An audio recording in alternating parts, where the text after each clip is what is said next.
Hello दोस्तों, आप सभी का स्वागत है हमारे यूट्यूब चैनल पर तो हिंदुस्तानी में।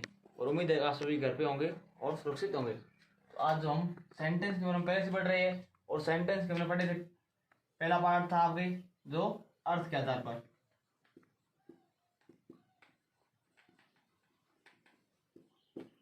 दूसरा था आपके रचना के आधार पर,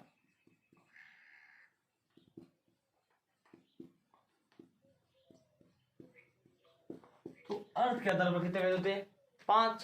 और इनके बारे में हमें पहले ही पढ़ लिया है। अब हम जो रचना के आधार पर पढ़ेंगे और इसके जो कितने भेद है और उनको विस्तार से हम पढ़ेंगे।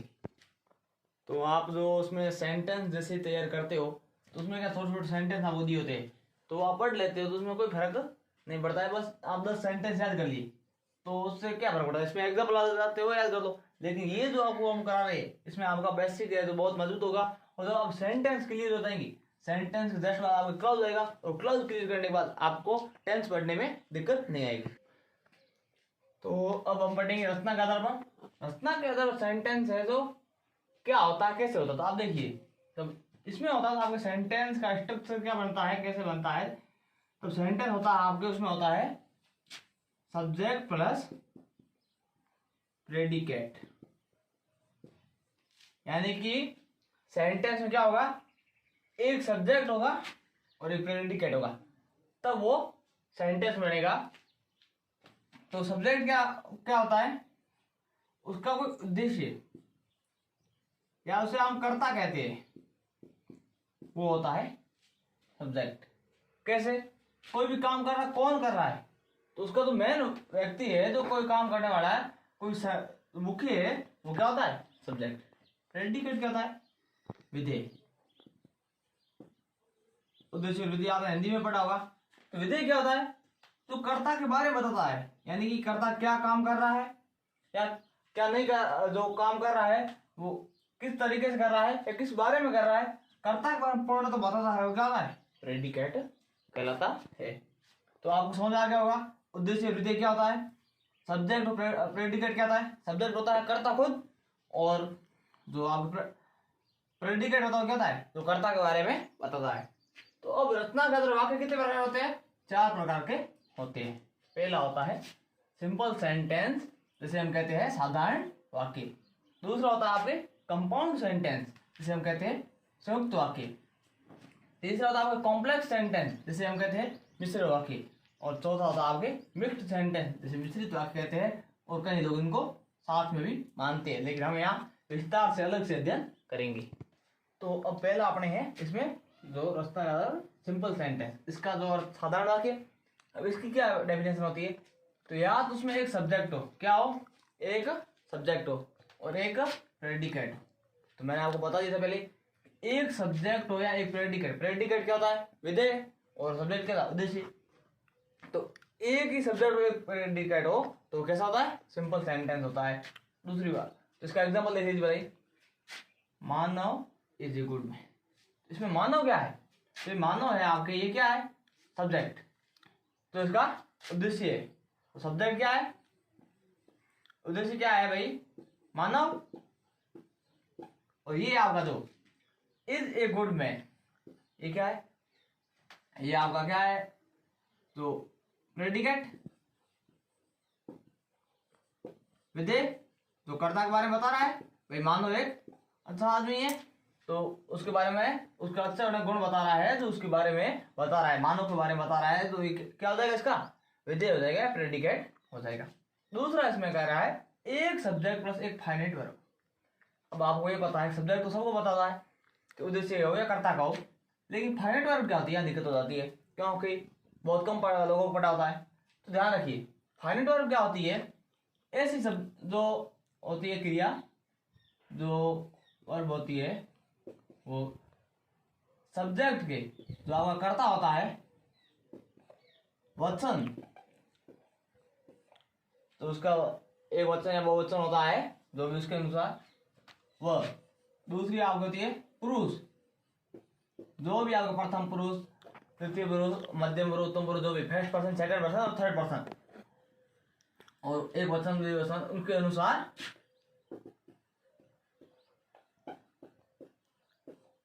चेंज होती है। यानी कि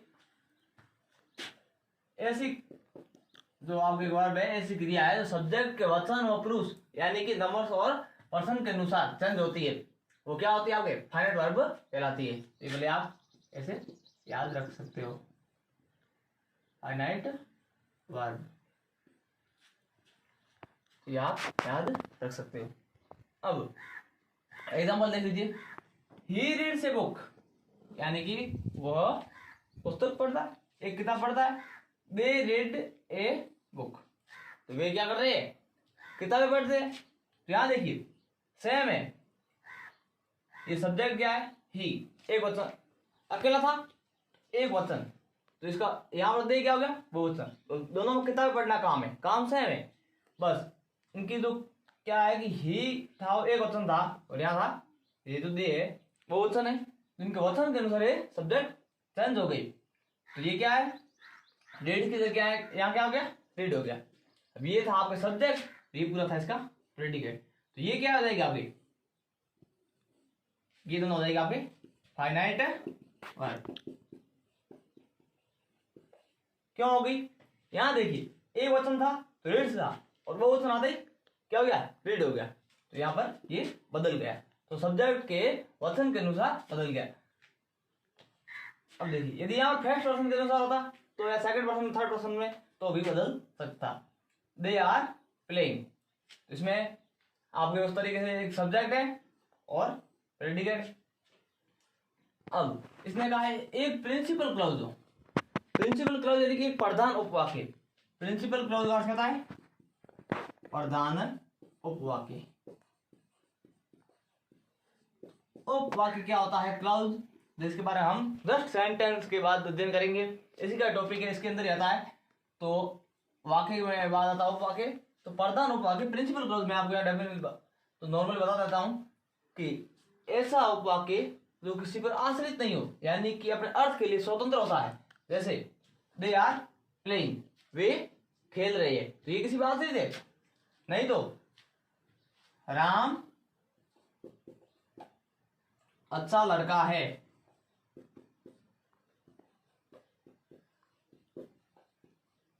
जो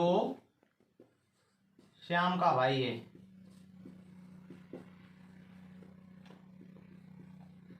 Ram is a good boy, वो ब्रदर ऑफ श्याम, वो इज ब्रदर ऑफ, तो यहां पर क्या है, राम है जो श्याम का भाई। तो यहां पर देखो राम अच्छा लड़का है, लेकिन वो किसका भाई है, श्याम का, तो यहाँ पर आश्रित है। लेकिन यहाँ पर दे आर प्लेइंग, अकेला है, स्वतंत्र है, तो एक है, तो ये क्या हो रहा है, एक प्रिंसिपल क्लॉज है, सी विल गो, यानी कि वो जाएगी। तो इस तरीके के वाक्य है, तो इसमें आते हैं, इस तरह के वाक्य आते हैं आपके सिंपल सेंटेंस के अंतर्गत आते हैं। दूसरा तो आपके कंपाउंड सेंटेंस या संयुक्त वाक्य, दो या दो से अधिक सिंपल सेंटेंस, जो साधारण वाक्य है, सिंपल सेंटेंस का एक ग्रुप या समूह, दो या दो से अधिक साधारण वाक्य का समूह होता है। जो कोऑर्डिनेट कंजक्शन, कोऑर्डिनेट कंजक्शन कौन से होते हैं, समानुपाती होते हैं ना, जो कंजक्शन से जोड़ने वाले शब्द होते हैं, होते हैं जो भी वो समानुपाती होते हैं, बराबर होते हैं से जुड़ा हो, यानी कि उनमें जो पद होते हैं वो समान होते हैं। जैसे देखिए एग्जाम्पल, गॉड मेड कंट्री, भगवान ने क्या बनाया, देश बनाया। या फिर आप लिख सकते हो कोई भी, भगवान ने कोई भी देश चीज बनाई है, तो यहाँ हमने लिखा गॉड मेड कंट्री, यानी देश है जो भगवान ने बनाया। एंड मैन मेड टाउन, और लोगों ने क्या बनाया, कस्बा बनाया, जो किसी इलाके कस्बे का निर्माण किया। तो यहाँ पर देखिए आप सिंपली अलग कर लोगे इसको, गॉड मेड कंट्री, भगवान ने जो देश को बनाया, तो इसका अलग से अर्थ आप निकाल सकते हो। और मैन मेड टाउन, लोगों ने जो क्या बनाया, कस्बा बनाया। तो यहाँ पर कस्बा का निर्माण किया, यहाँ पर कस्बे का, और यहाँ पर किसका किया, देश का। तो यहाँ लोगों ने किया, यहाँ भगवान ने, दोनों अलग अलग है, दोनों से कोई रिलेट नहीं है, और दोनों को वाक्यों को एक साथ में जोड़ा गया है। तब ऐसे हम बोल सकते हैं कि भगवान ने देश बनाया, तो लोगों ने कस्बे का निर्माण किया। लेकिन यदि इनको अलग से अर्थ पढ़े तो इनके अर्थ में कोई फर्क नहीं पड़ेगा, यानी एक दूसरे पे निर्भर नहीं है। दूसरा, ही इज रिच, वह अमीर है, बट ही इज माइजर, यानी वो, लेकिन वो जो क्या है, कंजूस है। तो वो अमीर है, लेकिन वो क्या है, कंजूस है। तो अभी देखिए आप अलग से बोल दोगे ही रिच यानी वो अमीर है, तो भी इसके अर्थ में कोई फर्क नहीं पड़ेगा। और वो कंजूस है, कोई दूसरा व्यक्ति भी हो सकता है, उसका अलग से आप ऐसे बोल सकते हो ही इज वाइजर यानी कि वो कंजूस है। अब I got the book from the library, यानी कि मैंने जो है किताब कहाँ से आई, फ्रॉम यानी से, द लाइब्रेरी यानी कि पुस्तकालय से। तो फ्रॉम द लाइब्रेरी पुस्तकालय से है जो मैंने क्या की, I got the book from the library, मैंने पुस्तकालय से पुस्तक पाई। अब यहां तक हो गया। उसके बाद एंड और रेड इट यानी इसको पढ़ा, एंड एंजॉयड इट यानी इसका आनंद लिया। तो अब देखिए इसमें रेड इट इसको पढ़ा, एंजॉयड इट इसका आनंद लिया, दोनों निर्भर नहीं है, इसको पढ़ा। अब आप दूर की कोई बुक्स है उसको भी आप ऐसे कह सकते हो, मैंने इसको पढ़ा, इसका आनंद लिया। कोई और वस्तु हो सकती है, इसका आप आनंद ले सकते हो। इस तरीके से आप अलग से भी कर सकते हो। तो इसके एंड से जुड़ा हुआ है, कहीं यहाँ बट से जुड़ा हुआ है। इसके कंजक्शन वर्ड होते हैं जो आप कैसे होते हैं, कोऑर्डिनेट समान पद के, यानी दो बराबर पद होते हैं जिनका एक दूसरे संबंध नहीं होता है, फिर भी जोड़ते हैं। ये कंजक्शन वर्ड के बारे में हम आपको बता रहे हैं। तो अब ये है जो आपके कोऑर्डिनेट कंजक्शन। वैसे तो हम इनको आगे जब पढ़ेंगे तो कंजक्शन में अलग से विस्तार से पढ़ेंगे। तो यहाँ आप देख लीजिए, आपको ध्यान रहे कोऑर्डिनेट कंजक्शन कौन कौन से होते हैं।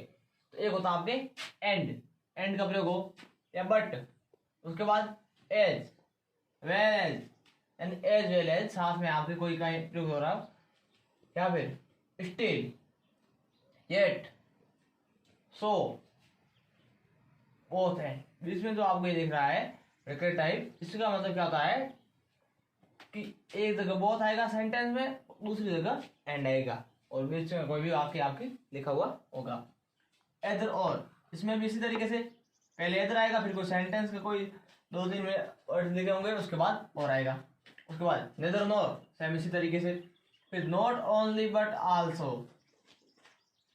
फिर और, ओनली, अदरवाइज और नेवरदलेस, यानी ये जो सभी है आपके किसमें आते हैं, कोऑर्डिनेट कंजक्शन में।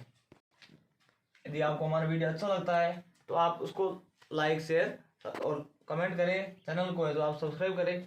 और तो इसलिए वीडियो में अपलोड किए सेंटेंस के, तो बेसिकली आपको समझने में से मदद करेगा कि आप उनको पढ़ोगे तो आपको ये आसानी से समझ आएंगे। उनको देखने के लिए आप हमारे चैनल पे विजिट करें और वहाँ आपको सब वीडियो मिल जाएंगे।